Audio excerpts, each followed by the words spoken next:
pembakaran harus ada api, harus ada udara, ada bahan bakar. Nah, itu kan. Ada jawaban lain? Bisa terbakar. Bisa terbakar.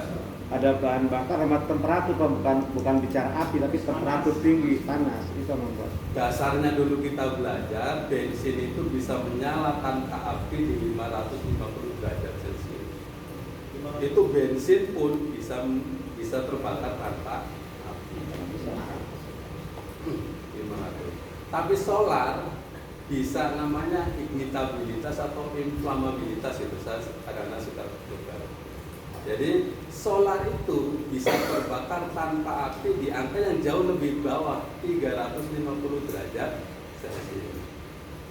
Kenapa adanya knocking di mesin bensin?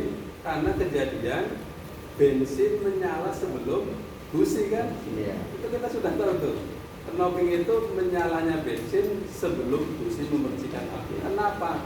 Karena suhunya terlalu tinggi. Makanya biasanya teknisi kalau menghindari atau servis mobil knocking itu biasanya dengan cara, biasanya kenapa ruang bakar itu tinggi karena ada karbon-karbonnya kan. Ya kalau paling gampang ya diangkat headnya, dibersihkan, diamplas tuh. Tapi kan kalau di industri gitu kan butuh waktu. Kadang pakai DCS, pakai engine plus, pakai engine cleaner, engine karbon ya. Jadi dengan disemprotkan ke ruangan, karbon-karbonnya bisa. Tapi itu nggak lama biasanya. Kalau sudah kejadian seperti itu, atau cara kedua, naikin oktan. Sebetulnya kita membeli oktan atau pertamak dengan nilai oktan tinggi itu supaya bahan bakar menyala lebih lama. Bukan malah mudah terbakar. Mudah terbakar itu premium, Pertalite yang terbakar. Kita beli pertamak itu malahan justru supaya tidak mudah terbakar tanpa api, karena angka ignitabilitas atau inflamabilitasnya dia akan tinggi. Tapi perambatannya bagus, dia semprot langsung merambat semua sekeliling sehingga bisa terbakar. Gitu ya, karena solar itu bisa terbakar di derajat atau di panas yang lebih kecil dibanding.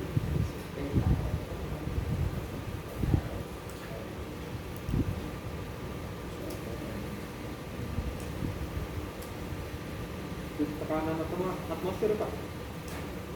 Solar tadi bisa terbakar 300 derajat tekanan udara biasa. Iya.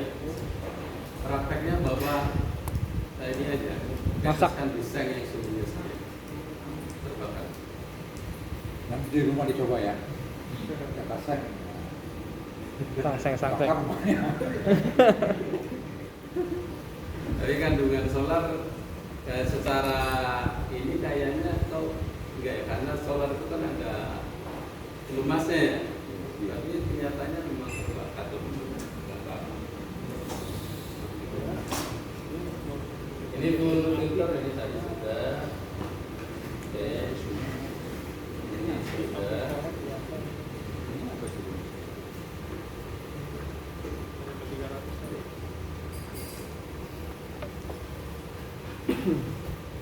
Kalau di mobil bensin, kalau misalkan fan beltnya kendor, gimana cara ini? Alternatornya digeser sama belt. Tapi sebetulnya kalau sudah kendor, kita tuh sudah aware. Kalau sebagai teknisi kita sudah aware. Kendornya itu kenapa? Karena mengerjakan alternator kan sudah pakai momen tertentu, nggak mungkin tertarik geser kan, pasti beltnya ada masalah. Kalau sudah kendor, pasti secara visual sudah bisa retak, bisa sudah getas. Namanya karet, kadang-kadang mobil diam saja dia akan getas, akan menurun kualitasnya. Kita sama punya pengalaman di somasi sama customer. Gara-gara mobil 2014 dijual di tahun 2018. Ya kita pikir kan nggak semua orang tahu ya produk ban. Jatuhnya customer tahu karena kita di somasi, karena kita kan di seluruh ban customer. Kenapa? Kalau kita menjual mobil, anggap kalau misalkan 2018 bannya 2000, kan ban tahu kan kode produksinya kan bisa kelihatan kan. Kalau ketrik mesin kasih nomor rangka, kita bisa akali di produsen-produsen bisa akali. Jadi ngimpornya dalam keadaan kosong, diketrik di Indonesia itu praktek-prakteknya itu bisa. Tapi kayak kode ban segala macam itu nggak bisa ternyata. Jadi dijual gitu saja setelah beberapa tahun nggak ada yang tahu, nggak tahunya ada customer, apalagi customer kayak mobil-mobil Renault kan orang spesifik pak. Nggak kadang bukan orang umum yang buat mobil harian, kadang mobil hobi segala macam. Pengetahuan otomotif dia kadang-kadang pertanyaannya dia yang kita tidak pernah tanyakan. Makanya kalau pameran kayak misalkan mobil misal kayak di Gias gitu, IMS, kita sebagai tim support itu harus hadir. Saya itu selalu hadir di pameran-pameran, tapi duduknya di belakang. Untuk apa tugasnya? Untuk backup pertanyaan-pertanyaan advance oleh customer yang kadang-kadang sales, ya memang sales nggak harus tahu, tapi kita yang harus maju. Pernah ditanya apa ya yang shock, kalau nggak salah itu shock. Jadi dia nanya kemampuan shock ini berapa angka jebolnya gitu. Sampai begitu kan kita juga orang training, mana pernah diajarin begitu. Kadang-kadang jawabnya juga dengan logika aja, dengan pemahaman yang kita tahu. Apalagi kalau misalkan sudah tenaga, dia punya kenapa mobil diesel itu punya apa? Power stroke ya namanya. Power stroke jauh lebih tinggi dibanding mobil bensin. Dan uniknya mobil diesel itu mendapatkan maksimum torsi di RPM yang rendah. Contoh aja kayak Fortuner, Duster, Pajero, itu angka tertingginya momen itu di RPM paling 2000-an. Tapi kalau kita lihat di bensin, kita lihat di spesifikasi mesinnya, untuk mendapatkan angka yang sama bisa sampai 6.000-an. 6.000-an RPM. Kalau kita sebagai pengendara, jelasnya gini, kalau kita pakai mobil diesel, pelan itu bisa RPM-nya belum tinggi, mobil sudah jalan, gitu kan? Kalau mobil bensin itu butuh digas dulu bisa jalan. Jadi dengan RPM 2000 kita sudah bisa mendapatkan power maksimal. Makanya saya pernah usul dulu, biasanya kan sering jadi konsultasi tim marketing pada saat mau lomba irit-iritan. Saya kasih saran, kalau yang dibawa diesel, tolong jangan gas di angka atau di atas RPM torsi maksimum, pasti irit. Jadi misalkan nih, di spesifikasi torsi maksimum didapat 200 misalkan power stroke di angka cuma 2000 RPM. Jangan gas di angka itu. Karena di atas angka itu tidak menambah tenaga tapi mendapat kecepatan aja. Kan ini kasusnya kasus lomba kan, lomba keirit-iritan kan. Jadi Duster itu 1500 cc pernah dapat sampai di angka 38 km per liter. Bayangkan itu 38 kayak motor. Jadi selain dia hemat dalam arti ekonomis karena harga solar lebih murah. Solar berapa sekarang? Biosolar 5.500 Pak bayang. 5.500 untuk menjalanin mobil sampai 38 km 1 liter. Selain hemat secara biaya, ternyata memang efisien atau irit secara konsumsi bahan. Karena itu perbandingan udara dan bahan bakar mobil diesel, mobil bensin berapa? 14,7 banding 1, ideal banget kan itu kan. Diesel kenapa bisa seirit itu? Diesel itu di angka 1/40 sampai 1/60. Jadi secara teoritis juga membuktikan diesel itu pasti lebih. Makanya mobil diesel mahal.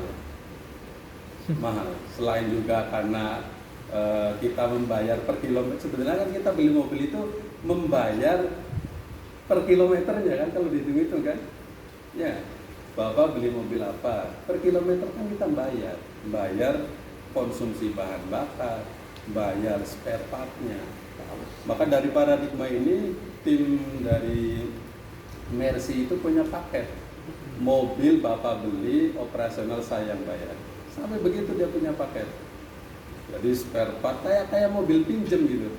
Spare partnya dia yang tanggung, kemudian bensinnya bisa bukan, spare partnya aja dia bisa klaim. Tapi bagus sih dia. Ya secara ininya dapat. Mercy. Gitu ya. Jadi belajar diesel banyak yang paradigma yang biasa kita dapat dari bensin banyak yang berbeda dibanding ini kita berdiskusi.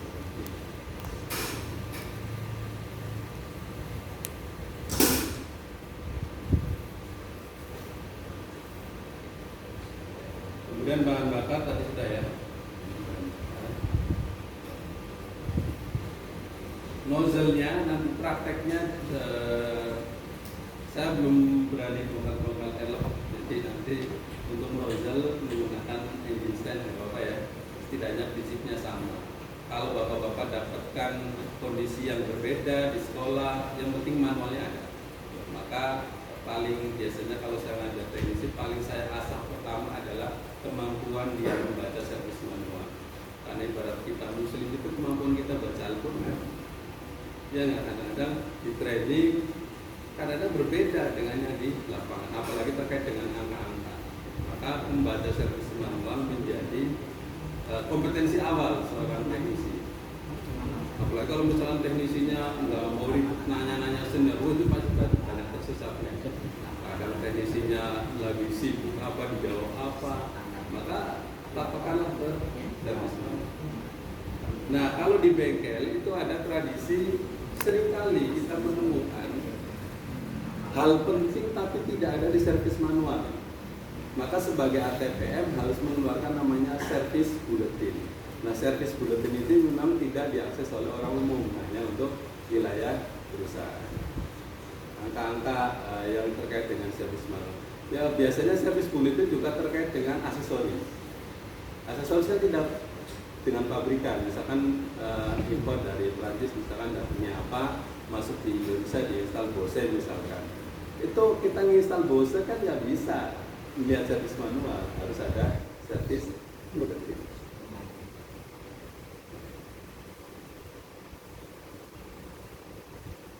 Sudah ya, ini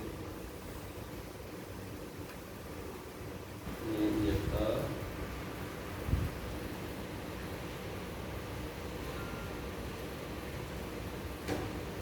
Oke, ini terakhir glow plug. Ini glow plug ini juga nggak ada di bensin. Fungsinya apa? Manas awal. Manas awal. Manas awal. Tapi mobil-mobil sekarang juga glow plugnya di awal-awal nggak nyala karena mungkin sudah mendeteksi suhunya sudah cukup oke kan. Kecuali mungkin kalau dibawa ke mana apa puncak gitu yang suhunya di bawah. Jadi glow plug ini bisa dari tahanannya, bisa juga biasanya kita tes langsung ya, dengan menggunakan plus minus disambungkan dia menjadi bara atau tidak. Nanti glow plug juga saya belum berani pakai mobil ini, nanti pakai ini. Terhadap basic service manual ini kita sudah bisa melakukan praktek, artinya kita jangan sampai kosong sekali membaca service manual. Akhirnya praktek saya bagi ke dalam 4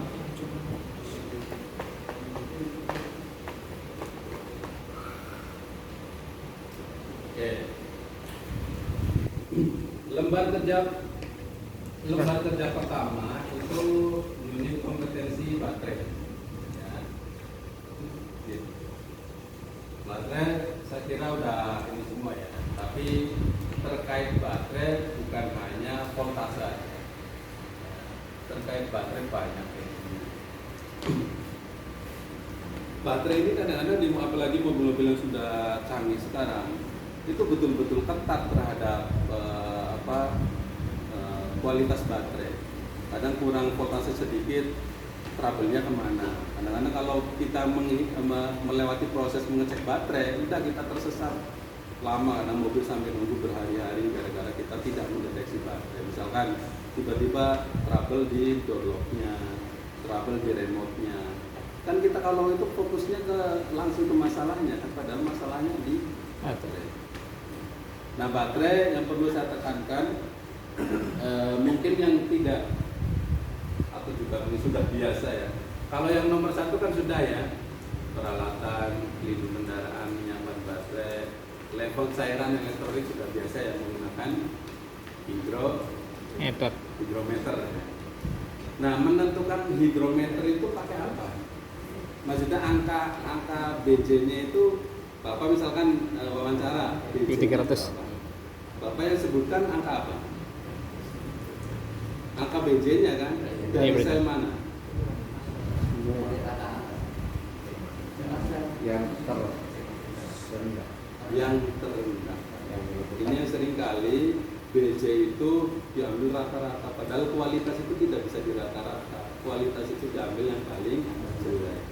Jadi kalau misalnya ada 6 sel, BJ-nya paling rendah, ada yang itu sebut aja ini aku udah jelek. Kenapa? Jeleknya satu sel bisa membuat jelek seluruh sel. Jadi nanti pada saat wawancara, jika asesor nanya, sebutkanlah yang paling jelek. Jangan pakai ribet-ribet ditambahkan bagi 6 sel itu enggak. Sebutkan aja paling jelek.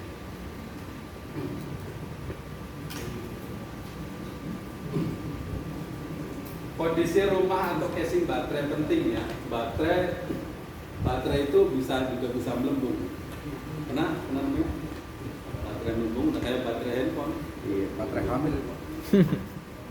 Lagi zaman mobil zaman dulu Pak. Sering Pak. Yang masih pakai dinamo bukan apa-apa. Oh. Mau di mana? Melembung itu. Iya. Pengalaman saya itu Gede. pernah Usang. Di drive. Bahasanya reling kita doang. sharing lah sama GS. Kenapa granularisan itu banyak kasus aki meledak? Pernah dapat berita nggak? Iya. Granulina baterai meledak. Banyak tuh tahun 2011an. Kita panggil lah GS. Di tahun-tahun itu dia mempunyai hasil inspeksi bahwa ruang engine granulina ini lebih panas dibanding baterai lain. Sehingga di tahun itu GS tidak menggaransi 1 tahun untuk khusus granulina. Unik ya. Jadi kalau pernah punya granulina paling pernah mengalami di tahun-tahun itu tidak digaransi 1 tahun. Paling cuma berapa bulan, 3 bulan kalau nggak salah. Gara-gara mesin granulina terlalu panas.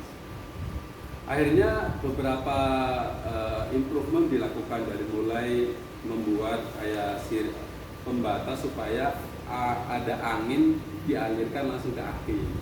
Tapi nggak efektif, ya semua customer tahu. Nah, akhirnya dari pihak GS sendiri yang improvement sehingga sekarang nggak pernah kejadian. Dari pihak Nissan-nya nggak ngelakuin apa-apa. Tapi sekarang sudah nggak. Tapi pernah di tahun itu granulina tidak digaransi 1 tahun khusus pembelian aki. Negara itu. Nah, ternyata juga saya baru dapat info ini dari orang GS-nya langsung. Aki itu sebetulnya ada catatan berapa kali cranking, bukan catatan maksudnya jatah cranking. Cranking maksudnya starter. Jadi rata-rata aki itu paling mampu bisa mendapatkan starter selama hidupnya dia paling 800-an kali cranking. Jadi Bapak kalau punya mobil sekali cranking udah ambil aja itu udah ngurangin jatah satu itu. Tapi kita kan nggak bisa tahu angka itu tinggal berapa kan? Kalau tahu bisa enak banget kan? Bisa tinggal angka loh. Jadi saya beli aki bekas nih Udah berapa kali cranking ini bisa enak ya, tapi kan kita nggak bisa tahu. Yang bisa kita lakukan adalah mengecek voltase, mengecek kondisi terminal-terminalnya, dan satu lagi mungkin yang ini kita rutin lakukan di Nissan adalah namanya voltage drop. Voltage drop ada yang tahu? Kan jatuh. Penurunan tegangan. Penurunan tegangan saat Starter. Kenapa ini perlu diukur? Kadang-kadang kita seringkali dapat aki 12 volt. Tetapi customer pulang berapa hari ngeluh mobilnya mogok. Pak, kalau sudah mobil mogok itu udah citra buruk buat kita kalau ada panggilan mobil mogok. Kenapa? Kalau kita mobil mogok aja saya langsung berpikir, wah, ini gimana sih? Mobil kemarin minggu lalu habis diservis. Ini tiba-tiba mogok. Apakah minggu lalu teknisi nggak bisa mendeteksi? Kan kadang-kadang begitu kan. Kita sudah dituntut udah kayak dukun bisa memprediksi berapa lama lagi aki. Maka kita lakukan namanya voltage drop. Kadang-kadang aki yang sudah mendekati angka SOAK, apalagi aki-aki sekarang, kalau SOAK-nya mendadak, nggak kasih info, semalam normal-normal aja, pagi-pagi sudah nggak bisa di-start. Sebetulnya kalau kita sudah biasa melakukan voltage drop, ini bisa ketahuan di angka droppingnya. Jadi memang 12 volt awalnya, ya karena kan manteng juga alternatornya kan, 12 volt, tapi pada saat di starter bisa di angka 9, bisa di angka 8. Normalnya berapa, Pak? Kalau di Nissan 9, udah 9 udah ganti lah ibaratnya. Tapi mobil ini kemarin saya baca-baca karena mungkin besar ya, di angka 7 dia harus ganti. Beda-beda. 7 itu maksudnya 12 volt dikasih starter, terus voltasenya turun menjadi 7. Berarti voltage dropnya berapa? 5. Jadi ini nanti yang ditulis voltage dropnya, tapi tergantung ya nanti asesornya punya persepsi lain. Kalau di Nissan yang dicatat adalah turunnya, bukan angka yang Minta kopi ya. Bilang dong. jangan dicatat angka yang turunnya, jangan dicatat angka yang ada di multimeternya. Kalau di Nissan takutnya besok yang uji orang Toyota pula. Nanti pokoknya bisa jelaskan lah, Pak, ini maksudnya voltage drop ini yang saya catat adalah angka yang di multimeter, Pak, bukan berapa angka turunnya gitu. Nanti jelasin aja karena asesornya nanti dari Hyundai juga dari Toyota, kadang-kadang punya habit yang berbeda-beda, punya kebiasaan berbeda. Tapi kalau Nissan harus dicatat angka turunnya berapa. Semakin besar berarti karena namanya voltage drop, kan berarti angka yang dicatat adalah angka turunnya berapa, semakin besar semakin jelek itu aki. Ya. Nah nanti melakukannya seperti apa? Padahal uji kompetensi sendirian. Minta tolong. Yang nggak terbiasa bingung juga gimana gitu. Biasanya kalau di kami, karena kan nanti yang dipakai praktek kijang. Jadi multimeternya taruh di apa? Taruh di kaca. Dekat aki. Akinya sebelah mana ya? Kijang. Terus sebelah kiri ya? Kiri jauh. Jauh dong. Starter. Jumper kabelnya. Nah pokoknya nanti tidak kalian lah prakteknya gimana supaya bisa melakukan sendiri tanpa bantuan orang lain. Tapi bukan pakai jarum, pakai yang kecil. Kalau ada anak PKL masih minta tolong gitu ya kalau ada anak PKL. Nah nanti pokoknya pada saat starter dilihat, dan itu sebentar doang, turunnya itu berapa langsung kita catat. Atau bisa di hold, nggak bisa ya, kan nggak bisa sambil kerja. Ya paling enak lagi ya itu pakai Midtronic baterai tester. Udah masuk di starter udah keluar print replace no gitu kan, harus diganti sekarang kan udah enak ya. Atau namanya Argus, biasanya kalau sekolah ada yang punya? Nggak ada Agus ya. Tempat PKL. Itu kita sampai punya improvement seperti itu karena bisnis bengkel adalah bisnis menjual waktu teknisi. Itu bisnis bengkel. Bisnis bengkel adalah menjual waktu teknisi. Semakin banyak waktu teknisi digunakan tidak menghasilkan uang, improve. Jadi lama-lama kau ngecek voltage drop butuh waktu ya. Akhirnya perusahaan gaji per bulan nggak sama, tapi teknisi menghasilkan uang nggak banyak. improve lah pakai Mitron. Mitron itu kalau nggak salah 7 jutaan, tapi kan digunakan satu bengkel. Tapi dengan Mitronic berapa hemat waktu, berapa uang yang perusahaan bisa dapatkan gara-gara mendapatkan improvement itu. Sama ini unik kalau belajar improvement di misalnya. Kalau ngatur wiper, Bapak pakai apa? Bukan, arahnya wiper. Washer. Ngaturnya arahnya kemana? Gimana ngaturnya? Kayak jarum kan? Itu kalau dihitung-hitung nasional, itu waktu yang digunakan teknisi untuk ngatur washer saja banyak waktunya. Hilanglah di perusahaan. Akhirnya diimprove. Jadi dibuat kayak semacam alat khusus, di depannya laser, Pak. Sekali colok, sekali jadi. Waktu tidak terbuat. Kalau Bapak kan masih pakai itu kan? Jarum. peniti. Ya, begitu. Jadi di ujungnya kayak jarum juga, tapi di ujungnya laser. Jadi pada saat disetel, pencet lasernya langsung nunjuknya ke kaca yang mana. Sekali jadi, waktu tidak terbuang. Tapi kalau pakai jarum yang nggak ada lasernya, kadang nggak cukup 1-2 kali, apalagi yang nggak biasa. Apalagi biasa misalkan mobil sedan, itu kan arahnya beda-beda itu. Pada ke atas, karena ke bawah. Berapa kali waktu yang terbuang. Improvement begitu sampai di Nissan itu punya CS, apa tuh? Pokoknya ada lomba khusus improvement untuk seluruh bengkel nasional. Dihitung pemenangnya dari apa? Dari seberapa alat lo menghasilkan uang buat perusahaan.